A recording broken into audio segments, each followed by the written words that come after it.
In this video, we're going to look at some of the reactions of amines. Okay, the first reaction we're going to look at is both a reaction of amines and it's also a synthesis of amines. So recall previously that we were using ammonia in the SN2 reaction. Well, we can use higher amines in the SN2 reaction as well.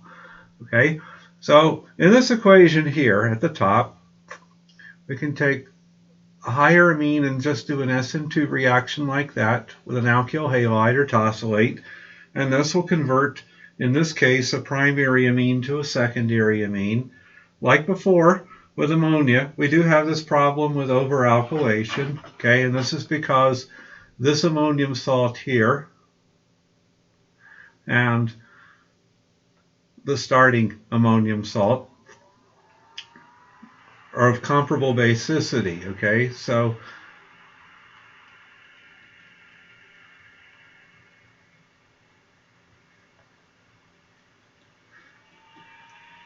if these, at the point where the reaction is like halfway done, the starting material and the product both have to coexist, and when they're coexisting, they can reversibly exchange the extra protons. So this is how a third alkyl group can come into play here.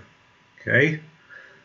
If you have base around and a large excess of alkyl halide, you can go all the way to the quaternary ammonium salt, and we refer to this process as exhaustive alkylation. Okay, we're putting as much alkyl groups on our nitrogen as it can possibly handle. Okay, in most cases we would probably be concerned with just making the reaction go through that big circle area there, just stop at monoalkylation, and to do that you'd have to use probably a large excess of the starting amine or something like that. Okay. All right, so let's predict the product of these reactions here. We're going to treat this amine with a large excess of methyl iodide and potassium carbonate. We have the base in place here. We have a large excess of the alkylating agent. This first one is an exhaustive alkylation, and our product is more than likely going to be the quaternary ammonium salt that you see there. Okay, here we're going to treat it with a relatively hindered amine and this alkyl halide. We're just going to assume that we don't have any problems with over-alkylation, and if we're predicting what our major product should be, it should be the monoalkylation product. Okay, the last one is, what do we need to react benzyl chloride, or what reacts with benzyl chloride to produce the amine here? Here's the benzyl group right here. So the amine is the rest of the molecule right there. So what we need is the amine that contains the other elements of that product. Okay? All right, so let's look at a reaction here, also of amines, and this is of the quaternary ammonium salts. Okay? A common base that you're going to see used in this reaction here is called the Hoffman Elimination, is silver oxide. And the reason we're using this is because it's going to make silver iodide, and this is just going to precipitate, and this is going to help drive the reaction to completion. Okay, so if you take this quaternary ammonium salt and silver oxide and heat, you get as your major product 1-butene. And as a minor product, you get 2-butene. The mechanism for this reaction is just the E2. This is not the first time, of course, you've had the E2. It's in the first half of the course. Recall from a long time ago that one of the first ways we saw for making alkenes was to do the dehydrohalogenation of alkyl halides, and that's exactly what the reaction at the top is. It's called the Hoffman Elimination, but it's just another example of the E2. The only difference between the Hoffman elimination and the regular E2 is that the regiochemistry is different. You get mostly the less substituted alkene. You might be wondering why that's the case. You also might be wondering why I have a picture of Newman here. Okay, this is the only case in the second half of the course where we have to write a Newman projection. Okay, so this will explain it quite nicely. If we take this compound, and now we're going to cite the C2-C3 bond using this nomenclature, and we're just going to look at the staggered conformations. We're not going to look at the eclipse. They're really not important. This is the most stable conformation here. Okay, but if you look at what's anti to the trimethylamino group, it's an ethyl group. It's not a hydrogen. The only hydrogen that you can eliminate is in the methyl group. So in the most stable conformation of this molecule, you have to eliminate a hydrogen from the methyl group. You can't eliminate it from C3. So here's C1, here's C2, here's C3, here's C4, and here's C5. Okay? You cannot eliminate a hydrogen at C3 in the most stable conformation. All right, of course you can rotate it around to get a hydrogen there, but if you do that, we got a rather severe steric interaction here. Recognize that NMe3 plus is approximately equal to T-butyl in its relative size. Okay, so you don't want to put anything gauche to a T-butyl group, and you wouldn't want to put anything gauche to a trimethylammonium group either, for the same reason. It's just so large. Okay, this is the other conformation. If we continue rotating the ethyl group, we could get to another conformation that could eliminate a hydrogen off of C3.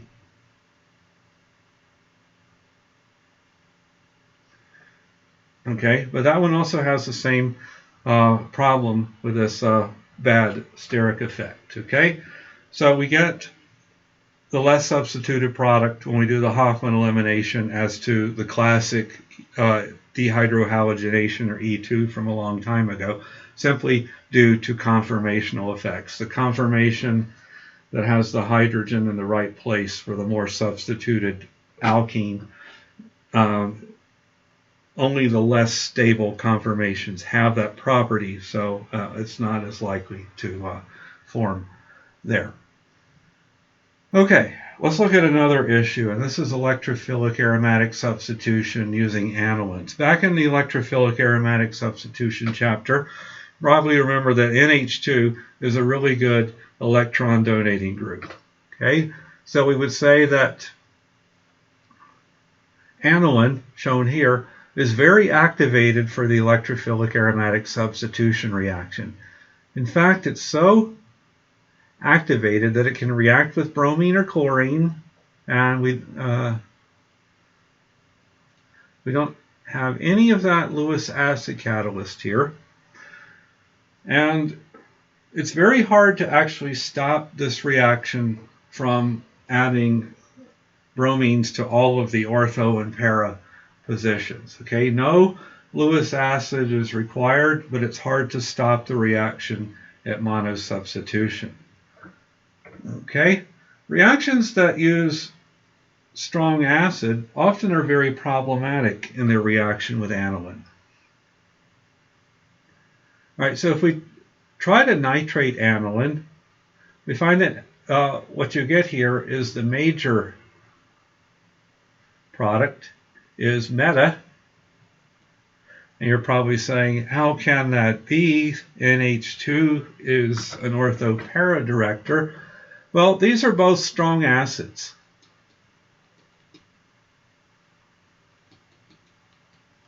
All right, so when you add a strong acid here, you get anilinium.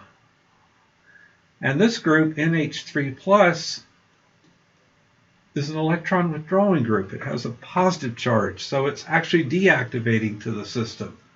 Okay? Because it's deactivated and because it's deactivating, we get addition to the meta position. Okay, it's kind of like a electron withdrawing group. All right, so how do we, in fact, if we want to make para-nitroaniline, is it a makeable compound? Well, actually, there's a trick, and that is to convert the amine to an amide. This is not basic. So it's very hard to protonate the amide compared to the amine. When you treat the amide with nitric acid, sulfuric acid, you get pretty much only para plus some ortho. Okay, so our classic ortho-para direction is coming into play here. Even though the acyl group makes nitrogen not quite as good an electron donor, it's still a net electron donor. So this is still an electron donating group, but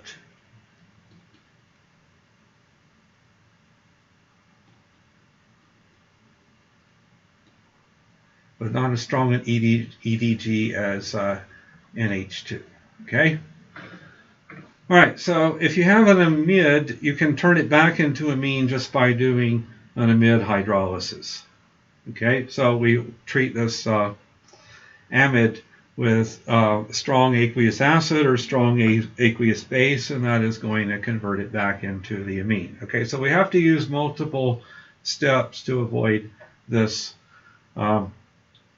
problem of turning of protonating the NH2 group. Okay? All right, so let's look at another reaction, and I'm going to split this into two parts so as to more evenly divide the chapter. Nitrosation. Okay, if we take sodium nitrite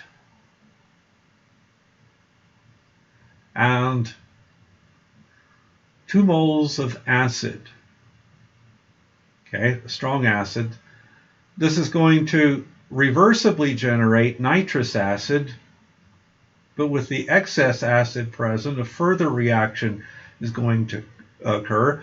We're going to generate this species here called the nitrosonium cation.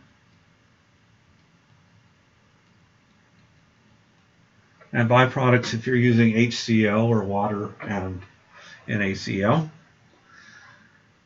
Okay, and we just call this combination of reagents nitrous acid, okay, or nitrite and acid. Okay, so the nitrous acid reacts with amines, and the type of amine that you have determines the course of the reaction. If we have a secondary amine, the product of this reaction is a stable in nitrosamine. Okay? And here's the mechanism. We're just going to take the nitrogen lone pair, add it to the nitrogen, and convert the nitrogen-oxygen triple bond into a nitrogen-oxygen double bond. This gives us this protonated nitroso compound, and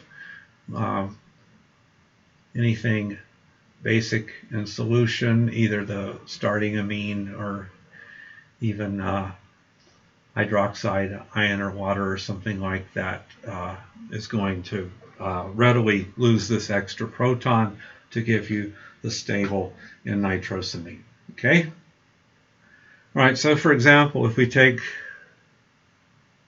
this amine and we treat it with NaNO2, H2SO4, we'll get this compound in nitrosopyrrolidine.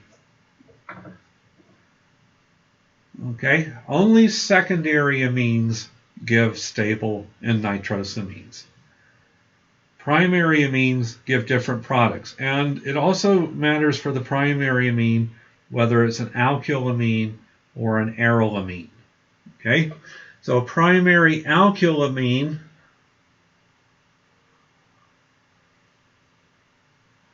converts the NH2 group into a carbocation. Here's the net process, okay? And we'll look at how that happens mechanistically below. But once the carbocation is generated, then we do all the fun things with carbocations that we had done in the past. This is actually one of the milder ways to generate a carbocation. All right, so we're just going to take the generic compound with an R group here. This is going to produce the N-nitrosamine, but when we have this hydrogen here, it's not a stable compound. The one that comes from a secondary amine here has two R groups at nitrogen. However, this one has a hydrogen. Okay? So this N-nitrosamine isn't stable. We're going to protonate it at oxygen. Okay? And this is going to now give us this protonated N-nitrosamine here, and we can remove the hydrogen from nitrogen, and this will give us the hydroxyazo compound that you see here. This is not stable either. Recognize that either of these hydrogens could have been removed, but removing this hydrogen here would just take you back. Okay, so to move in a forward direction, we have to remove a different hydrogen. Okay, we're going to protonate again. This is going to turn the oxygen into a water, or turn the OH into an OH2. It's now a leaving group. So this nitrogen lone pair comes down and kicks out water. And this gives us this compound called a diazonium salt. And when R is sp3 carbon, this is not a stable compound. It spontaneously eliminates nitrogen gas, which leaves the system, and a carbocation. Nitrogen gas, this is really a great leaving group.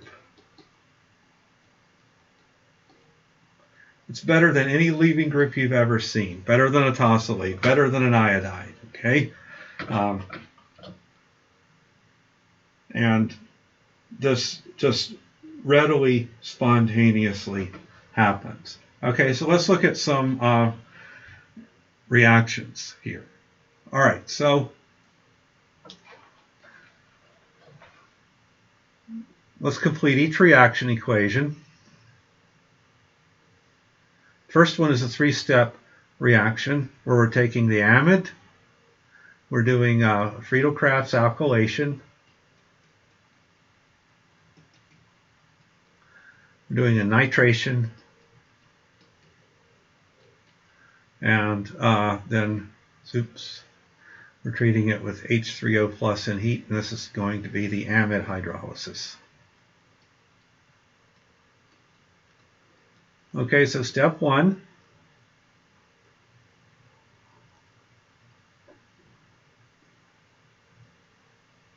That's a T-butyl para. Step two. Adds a nitro group.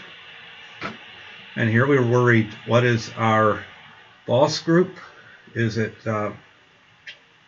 T-butyl or is it the nitrogen? Well, this turns out to be the better electron donating group, so we're going to add ortho to that.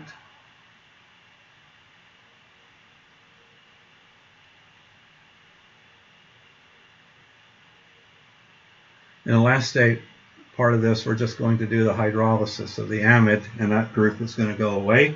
And there's our product.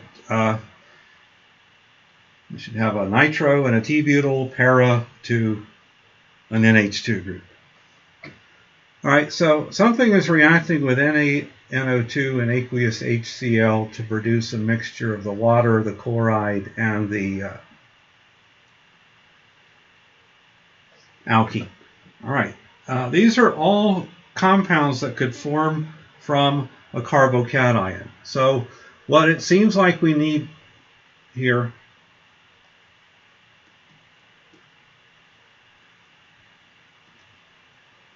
is that we need a primary amine as the starting material. Okay, recognize that with aqueous HCl we could add in a water, we could add in a chlorine, or we could do an E1 type process to give us an alkene. Okay, so that's the compound that we need right there. And if we think about it, let's see. Our NaNO2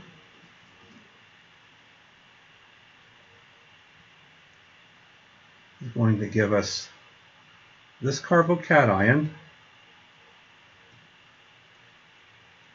That's the product of the carbocation reacting with water.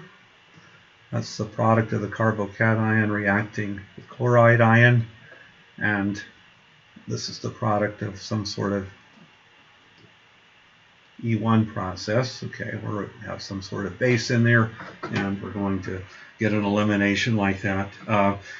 Remember, that's not new to you. You saw that a long time ago, maybe quite a long time ago, but that is from the first part of the class. Okay, in the last case, we're reacting a secondary amine with NaNO2, H2SO4. Since it's a secondary amine, we're going to get a stable in nitrosamine.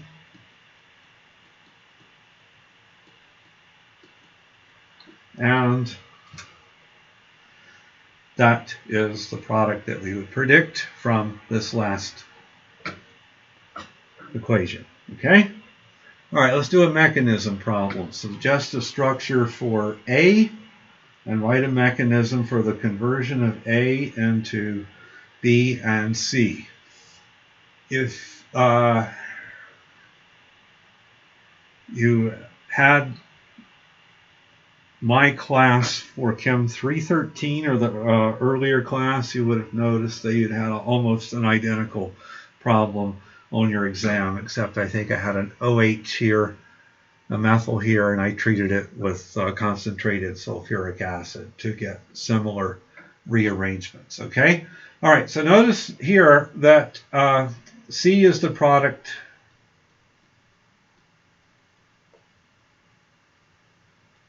of some sort of rearrangement. And also, here, B is the product, looks like to have a methyl migration. All right, so what is our intermediate here? Our intermediate is just the diazonium salt. Okay, let's see. I'll just draw the diazonium salt. Sorry I had to do that. I just had to figure out where the problem was. Didn't want to give it away too much.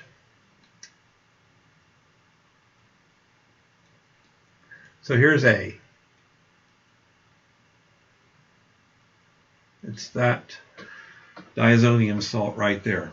Okay? And that diazonium salt falls apart in the presence of aqueous HCl to give us B and C. All right, so what happens here is that we make the carbocation. Recognize that if we did a 1-2 shift, we would change the carbocation from being just secondary to being an oxonium ion. An oxonium ion is a much more stable type of carbocation. All right, so if the methyl does a 1-2 shift, all right, methyl is going to shift there. That means the methyl is now at this other carbon, and the carbocation is where oxygen is. Okay, this is technically the carbocation we get initially, but remember that the best resonance structure is going to have the extra covalent bond, so we're going to draw the oxonium ion form. And we're just going to lose the extra proton from the oxonium ion to get B. Recognize that there are two alkyl groups here, a methyl group and the CH2 group that's part of the ring. Okay, so we could migrate that. That will give us a 1-2 alkyl shift. This is not a great drawing with its bond angles and stuff, but it kind of tells you what went where. Let's draw it more neatly over here in the resonance form. So here's our oxonium ion also. I noticed that now when the when the CH2 group does the 1-2 shift, the ring goes from being an 8-membered ring to a 7-membered ring, and we lose the extra proton, and that gives us the final product. Okay, so I'm going to stop this video here. We're going to resume by in the next video looking at Aryldiazoniums, which do very different chemistry than the alkyl diazoniums that you saw in this chapter, or sorry, in this video. Okay, so we'll stop here.